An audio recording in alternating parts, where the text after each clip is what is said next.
ਤੇ ਜੇ ਹੁੰਦੀ ਕਿਸੇ ਇਹ ਜੱਜ ਦੀ ਬੱਚੀ ਨਾਲ ਵਾਕਿਆ ਤੇ ਅੱਧਾ ਸਰਗੋਦਾ ਤੇ ਅੱਧਾ ਇਸਲਾਮਾਬਾਦ ਨਾ ਬੰਦ ਹੁੰਦਾ ਤੇ ਫਿਰ ਸਾਨੂੰ ਤੁਸੀਂ ਦੱਸ ਦੇ। ਅਸੀਂ ਗਰੀਬਾਂ ਦਾ ਰੱਬ ਨੇ ਇਨਸਾਫ करना। मैं तो चोली अड्डी गई है। इस्लामाबाद के सिविल जज आसिम हफीज की बीवी सोमिया ने गरीब मासूम 14 साल बच्ची रिजवाना घरेलू मुलाजमा पर तशद्दुद करके हैवानियत के पहाड़ तोड़ दिए। रिजवाना के साथ 6 माह तक क्या होता रहा और सोमिया ने ऐसा क्यों किया, आइए जानते हैं रिजवाना के लवाहिकीन से। ਤੁਹਾਡਾ ਤਾਲੁਕ ਕਿੱਥੋਂ ਹੈਗਾ? सरगोदे से सरगोदे से। बच्ची इस्लामाबाद थी? भेजी। हाँ जी। अच्छा, किसके घर में काम कर रही थी? सिविल जज दे घर सिविल जज था। क्या नाम था उसका? ना कि आसिफ आसिम नाम था। उसकी बीवी का नाम क्या था? सोमिया सोमिया नाम था। बच्ची की उम्र क्या थी? 12-13 साल दी। 12-13 साल। क्या बच्ची का नाम क्या था? रिजवाना रिजवाना। कितने अरसे से उस घर में काम कर रही थी? 9 साल हो गए उन्हें महीने, तो 6-7 महीने तो मार पै रही है उसको बच्ची को। क्यों मार पड़ती थी, किस वजह से? सफाई नहीं अच्छी करती सी। तो छोड़ देते। अब वही ना भी सब बच्ची घर साड़ी पहुंचा देंगे। मारने का केड़ा तुक बनदा। मार मार के बच्ची दे कीड़े पड़ गए। हर जिस्म टच है उसका। बाजू टूटे, लातां टुटियां हुई, नाक टूटी हुई, नज़र खराब है, नज़र विच इंज मार दी गई है, दांत टूटे हुए, ऐ सारी खोपड़ी खत्म हुई पई है। किस चीज से मारती थी? जो चीज़ मिलती, छुरी, बल्ला, की सदन, हाँ टोका, हांडी पकाने वाली, तो जो मिले बर्तन सब उससे मारे बच्चे। आपको कैसे पता चला कि आपकी बच्ची के साथ ये सब कुछ हुआ है? मुझे जिन्होंने रखवाई सी उन्होंने मैंने दसिया फ़ोन करके भी बच्ची ले आ वड़ैच, मुख्तार वड़ैच। उन्होंने कहा भी बच्ची ले आ अपनी जाके, भी वो कह रहा काम नहीं करती पई। मैं कच्ची मैं चली जानी, मैं गई हाँ उत्थे इस्लामाबाद बच्ची लैन वास्ते।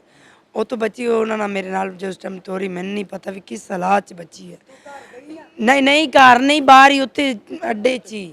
घर नहीं मैं गई, उसने बाहर ही अड्डे च ही मैंने बच्ची उन्होंने दी है। कौन छोड़ने आया था? वही सोमिया आई थी। सोमिया खुद आई थी? खुद आई थी। कह रही है कूड़ा करकट अपना ले जाओ। बच्ची की हालत कैसी है? नाजुक है, सीरियस है, बिल्कुल सीरियस है। डॉक्टर्स ने क्या बताया? अजे तक उन्होंने सर्जरी नहीं करी इसलिए भी वो नाजुक है, वो मांस बिल्कुल उतर रहा। वो कह रहा है भी कुछ ना कुछ करके फिर ही दियोनी इंज कोई हो नहीं सकती सर। जख्म ਨੂੰ को मजबूत करते पैन की करते पैन, मैडिकल नहीं बन रहा, कुछ नहीं बन रहा, तो सारा जख्म होते हुए पैन, तो नहीं ऑपरेशन होता किया गया अजे तक। ये जो हालत बच्ची की बता रहे हैं उसी से इमेजिन कर लीजिएगा। मैं वो तस्वीर आपके साथ शेयर नहीं कर पाऊंगा, कुछ रीजंस होती हैं। तो आप बच्ची की क्या लगती हैं? दादी। दादी हैं। आपको जब पता चला कि बच्ची की ये हालत हो चुकी है तब क्या गुजरी आप पे? गुजरी कि कोई भी मुसलमान बच्ची दी हालात देखे वो पैरों ते खड़ा नहीं रह सकदा। इन्नी बच्ची नाल ज्यादती हुई आ। बच्ची दियां दोवें लत्तां तोड़ियां, बच्ची दियां दोवें बाहां तोड़ियां। ए बाहां मोढियां दे जेड़े जोड़ ना पिछले उत्थों हड्डियां फकुश टुटियां होईयां, गर्दन दी हड्डी टुटी हुई आ। अल्लाह तेरा भला करे, 2 पसलियां टुटियां बच्ची दियां, डॉक्टरां ने सारा ओदे इंटरव्यू कीतियां रिपोर्टां। दंद 2 टुटे होए आ। चेहरा जेड़ा देखण दे लायक ही नहीं। तेजाब आउण लग्या बच्ची दसदी बोलदी आ हौली हौली भी जदों छड्ड के गई है ना उदों मूँह चों ना तेजाब ओहदे पाया, उहनूं पिआउण दी कोशिश कीती। बच्ची दसदी दादों मैं कुरली कर दित्ती, फिर भी जिथों जिथों दी तेजाब गया मूँह ते ओहदा गल गया। हौली हौली बोलदी आ, दसदी भी रोजाना बिला नागा मेरे डेले इंज खिੱਚਦੀ सी। एडे एडे ओहदे नौं सी दे, इंज नाल गाना गाउंदी सी, नाल जख्म तो जूं गई उदों तो आदि उन्हें करते एडे एडे ने खप्पे हुए सिर दे विच, हड्डियां बाहां लत्तां दियां टुट के ते इंज जुड़ गईयां। ਤੁਸੀਂ ਆਪਣੀ ਬੱਚੀ ਦੇ ਨਾਲ ਰਾਬਤਾ नहीं करते सी फोन ते? नहीं सानू तो पता ही नहीं। बच्ची काम ते लाई, मेरी नूंह ने पुत ने सानू नहीं दस्सिया किसी जी ने भी। सानू जिद्दन बच्ची इतवार दिन अस्पताल च पहुंची है ना, उदण असीं अस्पताल च जाके देखी तो पता चलिया भी इन्हें काम ते लाई सी इस्लामाबाद, ते उथों हो के ये हालात आई है। सोमिया ते कोई कानूनी कार्रवाई हुई? कोई की हुई है? FIR हुई इधर FIR हुई है? हुई है। गिरफ्तार हुई है? नहीं कोई नहीं गिरफ्तार नहीं हुई। नहीं कोई नहीं। ये जज साहब की बीवी है जो अभी तक गिरफ्तार नहीं हुई। ਸਾਡੀ ਧੀ ਆ, बड़ा जुल्म ਉਹਨਾਂ ਕੀਤਾ। अभी जब आपको उसको हॉस्पिटल में देखती हैं कैसी हालत में, बोल सकती है? नहीं कोई नहीं कह रहा भी नहीं, सीरियस बहुत बच्ची हैगी आ ना। को अल्लाह या जे ਉਹਦੇ जिस्म च जान पा दवे, नहीं ਤਾਂ ਅਸੀਂ ਤੇ ਇੱਕ ਹਿਸਾਬ ਦੀ ਮਰੀ ਪਈ ਹੋਈ ਹੈ ਸਾਡੀ ਤਾਂ। बचने के चांसेस बहुत कम। ਹਾਂ ਤੇ ਜੇ ਹੁੰਦੀ ਕਿਸੇ ਇਹ ਜੱਜ ਦੀ ਬੱਚੀ ਨਾਲ ਵਾਕਿਆ ਤੇ ਅੱਧਾ ਸਰਗੋਦਾ ਤੇ ਅੱਧਾ ਇਸਲਾਮਾਬਾਦ ਨਾ ਬੰਦ ਹੁੰਦਾ ਤੇ ਫਿਰ ਸਾਨੂੰ ਤੁਸੀਂ ਦੱਸ ਦੇ। ਇਹ ਗਰੀਬਾਂ ਦੀ ਸੀ ਬੱਚੀ, ਜਿਹੜੇ ਮੰਡੀ 'ਚ ਜਾਣ ਵਾਲੇ ਤੇ ਲੋਕਾਂ ਦੇ ਬਰਤਨ ਧੋਣ ਵਾਲੇ, ਉਹਨਾਂ ਦੀ ਬੱਚੀ ਸੀ। ਇਹ ਕੋਈ ਹਜੇ ਤੱਕ ਬੰਦਾ ਵੱਡਾ ਕੋਈ ਨਹੀਂ ਆਇਆ ਜਿਨ੍ਹਾਂ ਆ ਕੇ ਇਨਸਾਫ ਕਰੇ, ਵੀ ਉਹਨਾਂ ਨੂੰ ਫੜਾਵੇ, ਗ੍ਰਿਫਤਾਰ ਕਰੇ, ਪਰਚਾ ਸਾਡਾ ਉੱਥੇ ਕਰਾਵੇ। ਸਾਨੂੰ ਵੀ ਠੰਡ ਪਵੇ ਵੀ ਗਰੀਬਾਂ ਦੇ ਮਗਰ ਦੁਨੀਆ ਹੈ ਵਾ। ਬਹਰਾਲ ਹਜੇ ਤੱਕ ਕੋਈ ਨਹੀਂ ਅਸੀਂ ਦੇਖਿਆ ਚਾਂਸ। ਕਹਿੰਦੇ ਦਰਖਾਸਤ ਜੀ ਹੋ ਗਈ ਆ, ਇਹ ਹੋ ਗਿਆ, वो हो गया। ਫੜ ਕੇ ਉਹ ਸੰਮੀਆਂ ਨੂੰ ਲਿਆਉਣ, ਸਾਨੂੰ ਦਿਖਾਉਣ ਵੀ वाकई ਆ फड़ी हुई है। मोहसिन नकवी साहब बहुत से हॉस्पिटल्स में जाते हैं, किसी की इजाज़त करने जाते हैं और किसी का हाल चाल पूछने के लिए जाते हैं, लेकिन बदकिस्मती से मोहसिन नकवी साहब भी यहाँ तक नहीं पहुँच पाए अभी तक। क्या वजूहत हैं ये उन्हीं को मालूम होंगी। चूँकि एक गरीब की बच्ची थी इसलिए कोई आवाज़ उठाना नहीं चाहता।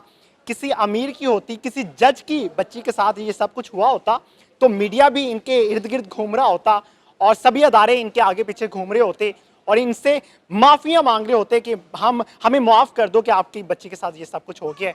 कुछ कहना चाहेंगी इंसाफ के? ਕਹਿਣਾ ਮੈਂ ਚਾਹਾਂਦੀ ਆ ਝੋਲੀ ਅੱਡੀ ਹੋਈ ਸਾਡੀ, ਅੱਲਾ ਕਰਕੇ ਉਹਦੇ ਬੱਚਿਆਂ ਦੇ ਵੀ ਇੰਜ ਕੀੜੇ ਪੈਣ ਤੇ ਉਹਦੇ 'ਚ ਵੀ ਪੈਣ ਕੀੜੇ।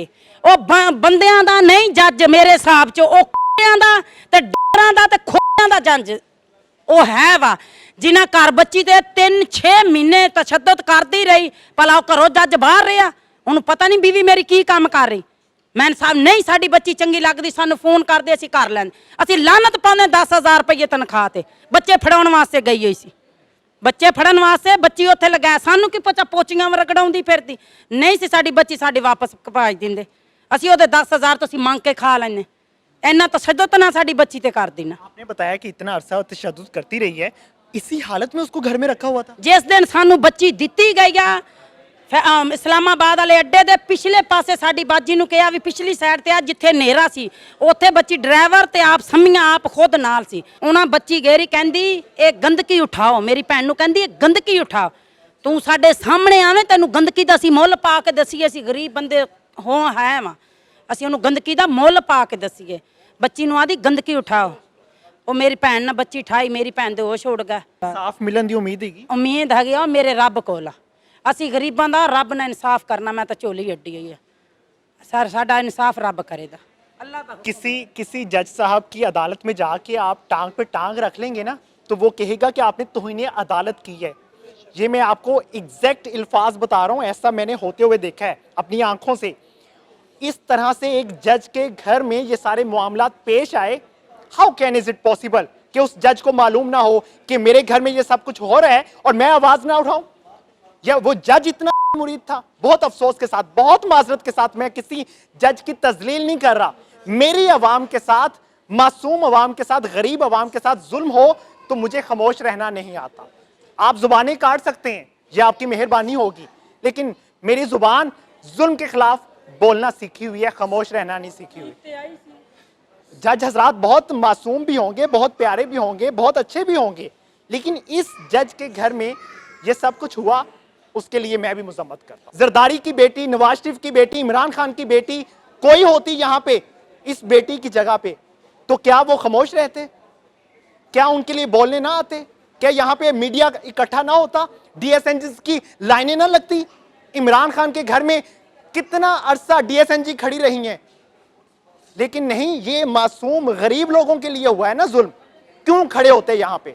क्यों आता मीडिया यहाँ पे? क्यों बोलता मीडिया यहाँ पे आके? रहम कीजिए ऐसे मुआशरे पे जहाँ पे गुर्बत बहुत ज्यादा है, वरना इन गरीबों को अकल आ गई तो आपकी अकल जाया कर देंगे। फिर इजाजत दीजिए, अल्लाह ने